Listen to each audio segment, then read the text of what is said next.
All right, another video book review. This one, it's a sunny day, so it feels good outside. But it is Daughter of the Empire. That's what I read by Janny Wurts and Raymond Feist. I think that's his name. Anyways, it's my first book by either of them, and I thought, okay, there's these two that I'm really, I haven't read either of them, and they're like pillars of classic fantasy, like classic 80s, 90s fantasy, right? And so I said, I'll knock out both of them at once, right? So I don't know if that's good or not. I don't know if this book is more Raymond or Feist. I'm not on a first name basis with this guy. Is it more Feist or is it more Wurts? I don't know. But I read it and it was okay. Like the writing was okay. It was good. I wasn't floored by it. Like I've heard people mention Wurts as like someone who is very good with her prose, really solid with her prose, and noteworthy. Like there's a lot of authors where you read where you're like, I'm just gonna forget that they even had prose, like any kind of style whatsoever. But Wurts is not one of them, to those who read her. Now this one, maybe it's more Feist. I haven't heard anything about Feist with his prose, because this was okay, nothing bad. Lots of details of how much sweat someone is currently experiencing, where it is on their body, how much of it, that kind of thing. It threw me off for a little bit, but it's just a weird descriptor. Anyways, this book is really not your typical fantasy in that this one is about a noble woman in this world that is kind of, it is Korean. I learned it was Korean at the acknowledgement section at the end, but I was picturing Japanese the whole time. But they're close enough in a fantasy set, scenario that it works. But in a society that is kind of ruled by their traditions and how you, how deeply you bow to someone shows your respect. If you bow just a little bit too much, then it gives a whole host of different meanings. The same says if you bow too little, you're not disrespecting them, that kind of thing. But everything has protocol. Everything is like that. And it dominates their society. And there's a game of council, really, but it's political maneuvering behind the scenes in where these houses are vying for control and vying for supremacy over each other through whatever way they can get over each other.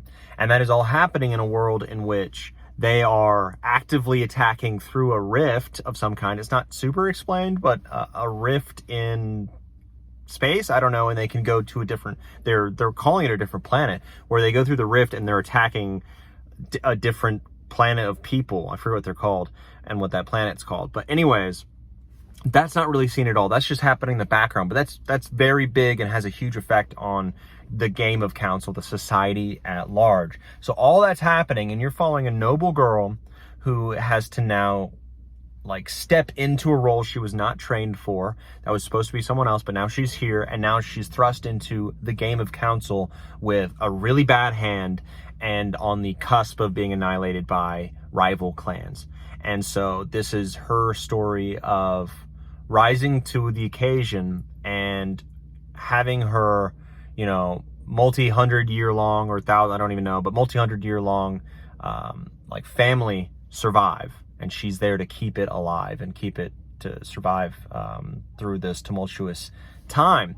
Now, I was really interested in this plot. I like that plot. I really was, I haven't read many books like it, so I was okay with that. And I got through a good portion of the book thinking, wow, this is incredibly interesting. And I like this weird different society. There's different things. They're not even dressed. They're not dressed typically. They're not dressed like Koreans either. They're dressed in a very unique way. The way they're styled is very weird. So you're not just taking Korea and then putting a weird fantasy flip on it. It's more its own kind of unique society with splashes of other things there. And I thought that was really cool. So getting into that mind of that society was awesome. Getting into the girl's shoes, Mara, as a young lady, as she does all of these things, and it has to outwit, because she's not strong or anything, but she has to outwit her opponents. And that is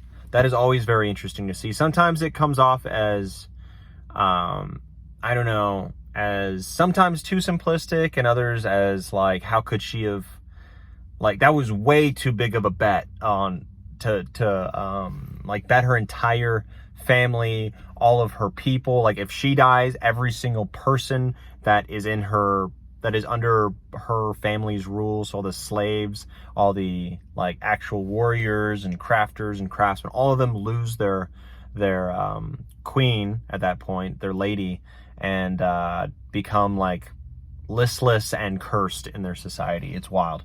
But she was taking really big gambles this entire book, and it did feel a little bit, I don't know, irresponsible sometimes, but I guess, and that was pointed out a few times, but she's also very young and new to this game, but she plays the game with a lot of confidence a lot of the time, and she's very sure of herself, which is nice. But there was a huge section in here in which I kind of lost my desire to read the book a lot, and it was the middle section. The middle section was very slow, and I get that it was needed, but I think it could have been maybe not even less, because it did have, like, it was a huge important part of the book. Like, the rest of the book wouldn't have hit as hard or made as much sense or mattered as much, but it just wasn't as interesting. Maybe it just wasn't, the plot points there weren't as interesting as they could be. I feel that section should have been there, but I feel like it could have been done better to make the pacing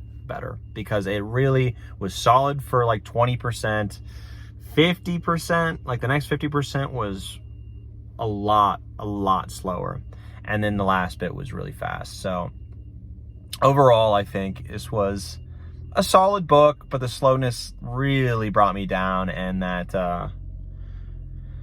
was definitely rough. And I know there's 2 more books in the series, and I'm questioning whether I want to read them, honestly, because there's just so much out there. But I don't want to start another trilogy and not finish it, right? Or not continue it. Like I did that with so far. I mean, there's still more to read on these, but as of right now, I have not continued on. It's like the We Are the Dead, something like that. I forget, the Mike Shackle series. It kind of followed the same thing with this book, in which I'm very kind of lukewarm on the first book, so I have no energy to finish the second or third, or even desire to start it. So I think I'm going to put it on the back burner, honestly, and maybe just go for a Wurts only or a Feist only as my next one on this. And it might have been cooler, this book might have been cooler if I was seeing it from the viewpoint of someone who was following the characters on the other side of the rift, and then saying, oh, these like strange, unique people, I imagine, who are coming through this rift that we don't know anything about them. They are like, we get to dive a little bit deeper into their culture, and that might have been cool. But for me, I have no place to come from other than just through these are my main people. These are the people that I'm experiencing the Rift War with. Like, there is no other point of reference there. So maybe that's the case too. Who's to know? All I know is it was all right. I'm going to give it a 7.5. 7.5 out of 10. That feels right. Feels good. Feels accurate. 7.5 out of 10. Don't regret reading it, but, could have been better. All right. That's it. Oh, tired. On to the next book. It's a beautiful day. Let's hope I get to experience some of it. All right, on to the next book. Let's get it done.